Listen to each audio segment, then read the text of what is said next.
ভিডিওটা যখন তোমাদের কাছে পৌঁছাবে হয়তো তখন সরস্বতী পুজো আর নেই। তবুও তোমাদের সবাইকে জানাই হ্যাপি সরস্বতী পুজো। পুজোর দিন সকালবেলা যে যার নিজের একটা ব্যস্ততা থাকে, তো আমি সকাল থেকে কী করেছি আজ তোমাদের সাথে সেটাই শেয়ার করতে চলেছি।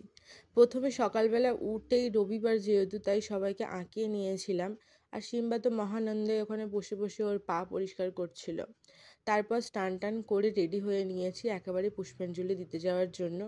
যেহেতু আমাদের এখানে পুষ্পাঞ্জলিটা একটু দেরি হচ্ছিল, সে কারণে আমি এখানে খিচুড়ির সমস্ত সবজিগুলো ভেজে নিয়েছিলাম, যাতে এসে আর প্রবলেম না হয়, তাড়াতাড়ি খিচুড়িটা আমি চাপিয়ে দিতে পারি।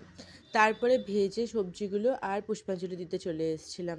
প্রতিবার আমাদের এখানে এটাই হয়, ঠাকুর ওঠার কোনো পরিকল্পনা থাকে না, রাতারাতির মধ্যেই ঠাকুর উঠে যায়। সকালবেলা উঠে দেখি ঠাকুর এসে গেছে আমাদের কাছে। তো এখানেও দেখতেই পাচ্ছ সরস্বতী পুজো উপলক্ষে কোনো প্যান্ডেলই এরা করেনি। হঠাৎই রাত্রে ঠিক হয় যে ঠাকুর তুলবে, তাই একটা জাস্ট ছাতা টাঙিয়ে ঠাকুরকে বসিয়ে দিয়েছে। এর আগেও এটা এরা করেছে। যাই হোক, ঝটপট পুষ্পাঞ্জলি দিয়ে আমরা বাড়ি চলে এসেছিলাম। আমরা বলতে ভাই, আমি, বৌদির ছেলে সবাই মিলে গিয়েছিলাম পুষ্পাঞ্জলি দিতে। আর এসেই দেখতেই পাচ্ছ আমি রান্নার জোগাড়ে ঢুকে গিয়েছি, কারণ আমাকে অনেক কটা জিনিস রান্না করতে হবে। অ্যাকচুয়ালি কাল রাতে আমিই ঠিক করেছিলাম যে আজকের সকালের মেনু হবে খিচুড়ি, বেগুনি, এসব আমিই ঠিক করেছিলাম। আর মা যেহেতু সকাল থেকে অনেক কাজ করেছে, তাই মাকে আর বিরক্ত না করে আমি একা একাই খিচুড়িটা বসিয়ে দিয়েছিলাম।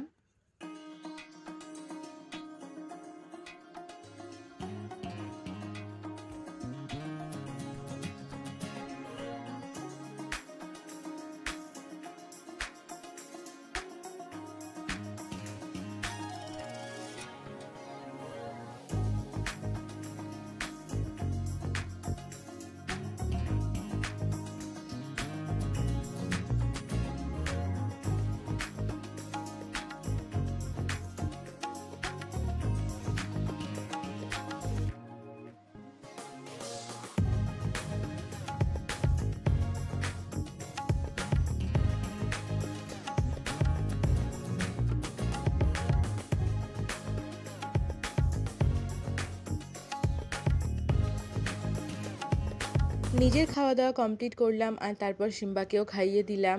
আর দিয়ে আর কোনো আমার কাজ নেই, যেহেতু আমি একটু বেলায় বেরোবো, সে কারণে আমি সবার বাড়ি আবার ঘুরে বেড়াচ্ছি যে কে কী করেছে। একদমই তা কিন্তু নয়। কাকিকে সাজিয়েছি, বৌদিকে সাজিয়েছি। তো এখন আমি কাকিদের বাড়ি এসেছি, ওদের বাড়িতে সরস্বতী ঠাকুর ওঠে প্রতি বছর। তো প্রথমেই গিয়ে ঠাকুরটাকে দর্শন করে চলে এলাম। আর তারপরে এই যে এই দুজনকে আমি রেডি করেছি, যে এখন পোজ দিচ্ছে। তো যাই হোক, কেমন সাজিয়েছি অবশ্যই কমেন্টে জানিও কিন্তু।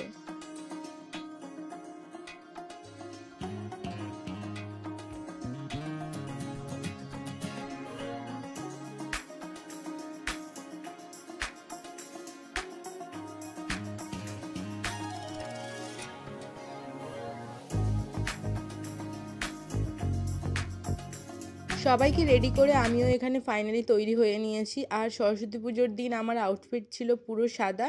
অ্যাকচুয়ালি আমি প্রতিবারই সরস্বতী পুজোয় একটু সাদা পরার চেষ্টা করি, আমার খুব ভালো লাগে সরস্বতী পুজোর দিন সাদা পরতে। তো যাই হোক, আমি আর স্যার বেরোতে বেরোতে প্রায় 4টে বেজে গিয়েছিল, তাই দূরে কোথাও যাইনি, বাড়ির আশপাশটা জাস্ট ঘুরেছিলাম। আর সেই দিনকে রাস্তায় প্রচণ্ড ভিড় হয়েছিল, কোথাও যাওয়ার কোনো জায়গাই থাকছিল না, মানে জ্যামেই হাফ টাইম কেটে যাচ্ছিল। সরস্বতী পুজোর দিন কিভাবে আমি মেকআপ লুকটা ক্রিয়েট করেছিলাম তা জানতে চাইলে অবশ্যই আমার চ্যানেলে একবার ভিজিট করতে হবে। আমি অলরেডি মেকআপ ভিডিওটা আপলোড করে দিয়েছি।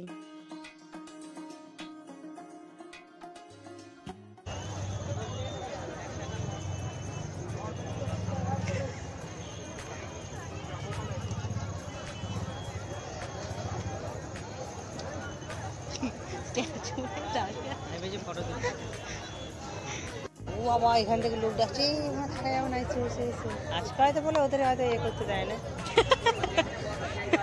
কিন্তু এবার এরা চেনা জানা বলে এরা কয়জন আসে, হয়তো এরা কিছু বলে না, কিন্তু এরা ওখানে ব্লক করে দিচ্ছে ওখানটা। ঠিক। তো ফাইনালি আমরা বুরুলে পৌঁছে গিয়েছি, আর বুরুল আমাদের বাড়ি থেকে বেশি দূরে নয়। তো সরস্বতী পুজোর দিন আমরা এই নর্মালভাবেই আশপাশে ঘুরে বেরিয়েছিলাম। অ্যাকচুয়ালি আমি বলতে চাই যেটা, যে প্রিয়জন সাথে থাকলে না নর্মাল জায়গায়ও সেটা এক্সপেন্সিভ জায়গা হয়ে যায় আমার কাছে, কারণ আমরা সেদিনকে প্রচণ্ড পরিমাণে মজা করেছিলাম। বুঝতেই পারিনি যে আমরা এই নর্মাল জায়গা যেটা প্রতিদিন আসি সেখানেই আমরা আজকেও ঘুরে বেড়াচ্ছি। তো আমাদের প্ল্যান ছিল ওপারে যাওয়ার 58 গেটে, কিন্তু যেহেতু সন্ধে হয়ে এসেছিলো তাই আর যাইনি। নদীর ধারে দাঁড়িয়ে কিছুক্ষণ টাইম স্পেন্ড করে তারপরে বাড়ি চলে এলাম। আমার মায়েরা নৌকাওয়ালার সাথে বিয়ে দিত না। দিল কি জ্বালা বলছে, দিত না। হয়তো নৌকা এরকম চালিয়ে চালিয়ে অনেক টাকা, এত মাছ বিক্রি করেছে দিয়ে দিলে তাও দিত না। তখন থেকে ফুচকাওয়ালা নৌকাওয়ালা এসব করছে। তোমাকেও একটা মাছলির সাথে বিয়ে দিলে ভালো হতো। সরস্বতী পুজো এনে না ফুচকা, অনেক টাকা আছে, ঘুরতে নিয়ে যেত, ফুচকা বিক্রি করতে না।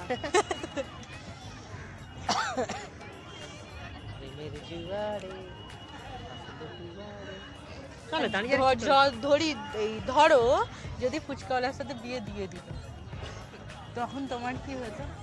আমি তো চিন্তা না জানতাম কি হবে না, তাহলে কি হতো তখন? তোমার তখন তাহলে মাঝুরির সাথে বিয়ে হতো। বলো, টিভি দাও, বলো হ্যাঁ। তাহলে কে বেশি ভালো, ফুচকাওয়ালি না মাঝুরি? কোনটা ভালো বলো? তুমি যেটা বলো। মানে ফুচকাওয়ালাটা ভালো, আমার যার সাথে বিয়ে হতো সে ভালো। চলো। ওখান থেকে বেরিয়ে দুজনেরই খুব খিদে লেগে গিয়েছিল, তাই আমি নিয়েছিলাম হাফ প্লেট চাউমিন আর ও নিয়েছিল ভেজ পকোড়া আর সাথে একটা লিমকা। এটা খেয়েই আমাদের দিন আজকের এখানের মতো এন্ড, আর ব্লগও এখানে। ভিডিওটা যদি ভালো লাগে তাহলে একটা লাইক করে দিও, আর সবাই সুন্দর সুন্দর কমেন্ট করো আর শেয়ার করতে ভুলো না কিন্তু। দেখা হবে তোমাদের সাথে নতুন কোনো একদিনে নতুন ভিডিওতে। Till then, bye by.